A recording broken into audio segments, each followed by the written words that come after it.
Sous conditions de reprise, détails sur onda.fr. Radio Classique. Radio Classique, l'invité de l'économie. Il est 8h moins le quart sur Radio Classique. Attention à ne pas sacrifier les investissements de long terme au profit des dividendes et du cours de bourse à court terme. C'est le message plutôt étonnant qu'a adressé il y a quelques jours le patron de la plus grande société de gestion d'actifs au monde, le géant BlackRock, à quelques dizaines de patrons de grandes entreprises européennes. Bonjour Eric Wohlleben. Bonjour Nicolas. Vous êtes le directeur général de BlackRock pour la France. Qu'est-ce qui lui a pris à votre big boss d'envoyer cette lettre à ces dirigeants de grandes entreprises européennes ?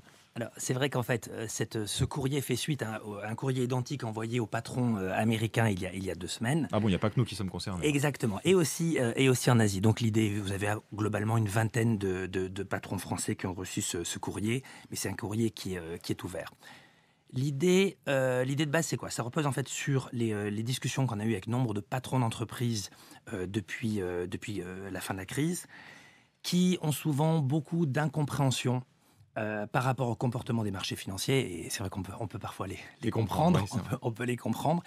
Et c'est vrai qu'ils dénoncent souvent des comportements moutonniers, ils dénoncent les comportements de nouveaux acteurs, par exemple le trading à haute fréquence, qui viennent perturber leur stratégie. Et c'est vrai qu'ils ont le sentiment qu'il y a vraiment des comportements court-termistes et que c'est compliqué pour eux d'établir une stratégie de long terme. Donc ça, c'est ce qu'ils nous ont dit depuis 2 ans. C'est pas une raison pour autant pour faire des rachats d'actions à coups de milliards, comme le font certaines entreprises. Je pense notamment aux entreprises américaines pour le coup, au détriment justement de l'investissement de long terme. C'est le cœur du sujet. D'un côté, on a des entreprises qui ne comprennent pas les mouvements erratiques sur leur cours de bourse. On a aussi parfois des pouvoirs publics, des régulateurs qui eux aussi ont tendance à avoir des visions court-termistes, peut-être avec la pression de l'opinion de ces mouvements-là. Donc on a des incompréhensions mutuelles. Et d'un autre côté, on a BlackRock qui dit aux entreprises, on est derrière vous, on travaille avec vous, mais vous devez améliorer votre communication financière. Faites en sorte que votre communication soit plus claire. Faites en sorte de nous donner de vrais éléments d'information au fur et à mesure que les mois passent, que les trimestres passent, en fonction de l'atteinte ou non des objectifs. Aidez-nous à mieux comprendre votre stratégie. Soyez plus transparents et on sera derrière vous. Parce qu'il faut préciser, BlackRock, c'est pas n'importe qui. C'est donc, je le disais, le numéro 1 mondial de la gestion d'actifs. 4 350 milliards de dollars sous gestion, c'est-à-dire c'est la somme que vous gérez, l'argent que vous gérez, c'est plus de 2 fois le PIB de la France quand même. Vous avez une sacrée influence sur de très nombreuses entreprises aujourd'hui. C'est vrai que nous sommes actionnaires de nombre d'entreprises. Après, au-delà des chiffres, il faut se rappeler que c'est de l'argent qu'on gère pour les clients. D'accord, c'est pas de l'argent qui appartient à BlackRock. Donc derrière ces clients-là, vous avez évidemment nombre d'acteurs de la retraite en France. Mais et dans les actifs qu'on gère, il y a beaucoup d'actifs indiciels et des fonds sur lesquels, évidemment, BlackRock peut être plus actif. Actif indiciel, c'est-à-dire que vous suivez finalement l'évolution du CAC 40, par exemple. Par exemple. Et donc, sur les 4 400 milliards qu'on gère aujourd'hui, vous en avez presque 2 600 en gestion indicielle. C'est vrai que le CAC 40 est un bon exemple. Mais rappelons-nous qu'en gestion, notamment en gestion action, il y a des signaux que les gérants aiment bien et des signaux que les gérants n'aiment pas. Et ça nous permet de revenir à ce courrier.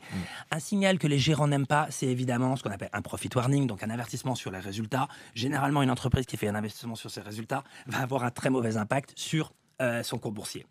A contrario, il y a 2 signaux très forts, souvent considérés comme très positifs. Ce sont les rachats d'actions faits par les entreprises et ce sont évidemment l'augmentation des dividendes versés. Et donc ça, ce sont des signaux auxquels évidemment BlackRock est sensible comme toute société de gestion, mais c'était la nature du courrier, c'est pourquoi une entreprise ferait-elle un rachat d'actions ? Pourquoi une entreprise verserait-elle des dividendes plus élevés ? Est-ce que c'est au prix de moindres investissements ? Souvent, on peut se dire, elle ne sait pas quoi faire de son argent si elle rachète ses propres actions. C'est un peu le reproche qui est fait souvent. C'est un peu le reproche qui est fait. Je connais une entreprise américaine de haute technologie dont je n'aimerais pas son nom, mais qui est très facile à identifier, qui pendant 10 ans n'a pas versé de dividendes, et ce qui ne l'a pas empêché de devenir la principale valeur boursière américaine. Ouais. Donc, c'est Apple, pour ne pas la nommer. pour ne pas la nommer. Donc tout ça pour dire que verser des dividendes élevés et faire des rachats d'actions, pourquoi pas ? Mais si en fait c'est fait via de l'endettement, Si c'est fait au prix de moindres investissements, ça veut dire que l'entreprise est en train de pénaliser sa croissance future. Et nous, en tant que société de gestion, on gère des actifs pour des clients. On est très attaché à ces pratiques de gouvernance avec les entreprises. Donc on est prêt évidemment à entendre ce qu'elles ont à nous dire par rapport à ces mouvements erratiques des cours de bourse, mais on veut aussi qu'elles nous entendent et donc c'est pour ça que ce courrier, c'était leur rappeler ce qui est important pour nous. Mais alors c'est un peu compliqué pour vous aussi, BlackRock, puisque vous gérez donc des actifs pour le compte de vos clients, qui sont notamment des retraités qui veulent se couvrir sur le long terme pour leur épargne, pour leurs vieux jours. Sauf que vous êtes évidemment tenté d'avoir des rendements à court terme assez intéressants pour pouvoir attirer de nouveaux clients. Est-ce qu'il n'y a pas là un paradoxe finalement aussi ? C'est vrai que l'avenir financier de nombre de nos clients dépend évidemment de la qualité des investissements qu'on va faire. Je suis d'accord avec vous. Mais lorsque vous traitez, par exemple, avec le Fonds des réserves de retraite, créé par Jospin il y a quelques années, un de nos clients, par exemple, ici en France, c'est de notoriété publique. Il y a une telle gouvernance dans ce type de structure qui ne nous permettent pas, évidemment, de faire n'importe quoi. On essaie d'établir un dialogue très intelligent avec eux, avec des règles les plus transparentes possibles pour que tout le monde soit à l'aise par rapport aux objectifs visés et par rapport à la façon avec laquelle on va atteindre ces objectifs. Peu de prise de risque, des investissements plutôt de père de famille, on va dire. J'ai envie de dire que c'est le client qui va décider. Est-ce qu'il veut de la gestion active? Est-ce qu'il veut de la gestion indicielle? Est-ce qu'il veut une gestion très corrélée? Pourquoi pas des gestions alternatives? Lorsque l'Église d'Angleterre vient chez BlackRock pour qu'on gère un portefeuille de gestion alternative, c'est son choix actif. Et on est très loin de la gestion indicielle. Vous avez mené une grande enquête internationale sur les attentes des citoyens en termes de finances, enquête qui concernait aussi la France. Qu'est-ce qui ressortait des attentes de long terme en termes de finances pour les Français ? Ce qui ressort de cette enquête, c'est que les Français sont beaucoup plus conscients de la problématique des retraites en 2014 qu'il y a quelques années. On se rappelle des grandes grèves de 2008. Je vous rappelle qu'une petite fille qui naît à Monaco aujourd'hui a une espérance de vie de 94 ans.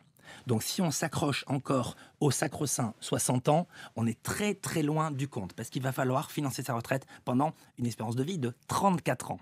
Donc si on ne prend pas la problématique des retraites au sérieux, on va évidemment dans le mur. Donc ça se finance.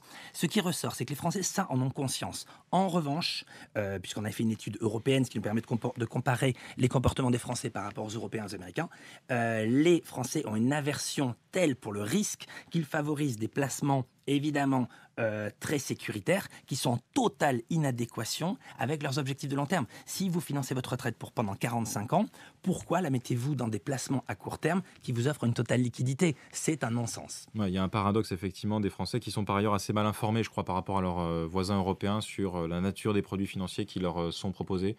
C'est vrai que la problématique du conseil est une problématique clé dans l'organisation française, dans la structure de distribution des produits financiers en France, et que c'est le cœur du sujet. Mais il y a beaucoup de directives européennes et la Commission européenne travaille notamment sur de nouvelles directives pour recadrer et réévaluer la notion de conseil en Europe. Merci beaucoup Éric Vollebeur, directeur général de BlackRock France, invité de l'économie ce matin de Radio Classique. Il est 7h53. Avec Wendel, investisseur de